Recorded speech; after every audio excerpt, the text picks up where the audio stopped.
নিম্ন আয়ের মানুষের কাছে পৌঁছতে হলে সরকার এবং সরকারের পলিসি সাপোর্ট এখানে মুখ্য। যেটা আগে বললাম যে অনেক দেশেই সার্বজনীন বীমার একটা পলিসি আছে, যে দেশগুলো ডেভেলপমেন্ট ইকোনমিক্সের উপর গুরুত্ব দেয় এবং হিউম্যান ডেভেলপমেন্টের উপর পার্টিকুলারলি গুরুত্ব দেয়।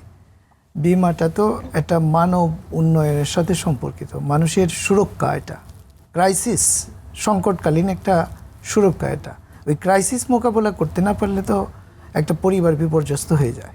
সুতরাং এখানে রাষ্ট্রের একটা পলিসি সাপোর্টের বিষয় আছে। আরেকটা হচ্ছে এই রাষ্ট্রের পলিসিতেই আপনার পাবলিক প্রাইভেট কোঅপারেশন হতে পারে, এনজিওগুলোর সাথে কোঅপারেশন হতে পারে, বীমা কোম্পানি, এনজিও এবং সরকারের সাথে কোঅপারেশন হতে পারে, আবার কর্পোরেট এবং বীমা কোম্পানি এবং সরকারের সাথে কোঅপারেশন। সরকার এখানে একটা ইন্টারমিডিয়েট হিসেবে থাকতেই হবে, ম্যাডিয়েটিং ফ্যাক্টর হিসেবে।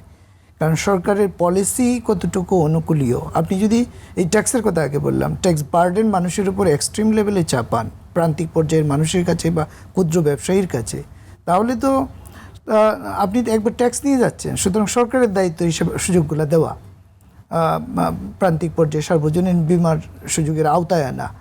আর একটা হচ্ছে যে আপনার বীমা কোম্পানিগুলোর দিক থেকে তাদের মেসেজটা ডেভেলপমেন্ট কমিউনিকেশন যেটাকে বলে, মেসেজটা ট্রাস্টওয়ার্দি এবং ট্রান্সপারেন্ট ওয়েতে এবং মানুষের সহজবোধ্য করে মানুষের কাছে পৌঁছানো সেই ক্ষেত্রে তার সহনীয় পলিসি বীমা কোম্পানিগুলোরও তৈরি করতে হবে। প্রিমিয়ামটা কতটুকু হবে এবং সেটা কতটুকু তার মাইক্রো লেভেলে ভেঙে কতটুকু দিতে পারবে এবং টলারেন্স লেভেলটা কত। কোনো প্রিমিয়াম যদি ভেঙে যায় তাহলে কি তার বীমা ক্ষতিগ্রস্ত হবে কিনা, এবং তার সঙ্গে কাউন্সেলিং। কারণ আমি বীমা করা পর্যন্ত তার সঙ্গে মার্কেটিং যোগাযোগ রাখলাম, বীমা হয়ে গেল তার সঙ্গে আমার কোনো কানেকশন নেই।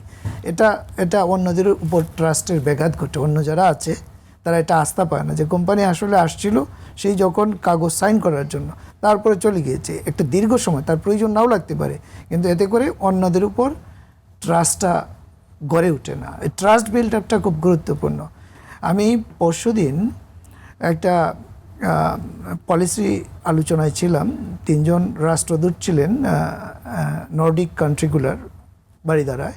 সেখানে ডেনমার্কের যিনি অ্যাম্বাসেডর, উনি পার্টিকুলারলি এই কথাটাই বলছিলেন যে ট্রাস্ট বিল্ড আপ আমাদের মানে তার দেশের সবচেয়ে বড় সম্পদ হচ্ছে সরকারের উপর জনগণের একটা ট্রাস্ট আছে,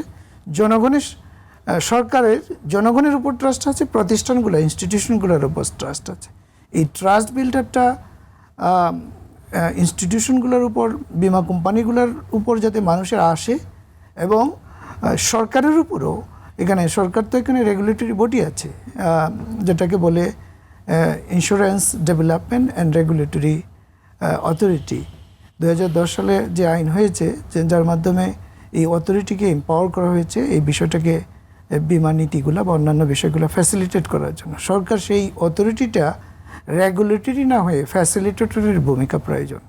রেগুলেশন মানে তো আপনি রুলস করলেন, রেগুলেশন করলেন, কিন্তু তাতে করে আসলে শাসক এবং শাসিতের ব্যাপার হয়ে যায়। কিন্তু কোম্পানিগুলো তো শাসিত হওয়ার বিষয় না, এগুলো কোম্পানিগুলোকে সামর্থ্য বৃদ্ধি করতে হবে, তার ট্রাস্ট বিল্ড আপে সহায়তা করতে হবে সরকারকে, এনাবলিং পলিসি তৈরি করতে হবে। একই সঙ্গে যেসব কোম্পানি কমপ্লাই করবে না, নীতিগুলা স্বচ্ছতা রাখবে না বা জবাবদিহিতা থাকবে না বা কমিটমেন্ট জনগণের কাছে রাখবে না বা প্রতারণার আশ্রয় নেবে, তার বিরুদ্ধে খুব শক্ত ব্যবস্থা নেওয়া দৃষ্টান্তমূলক, এটাও প্রয়োজন।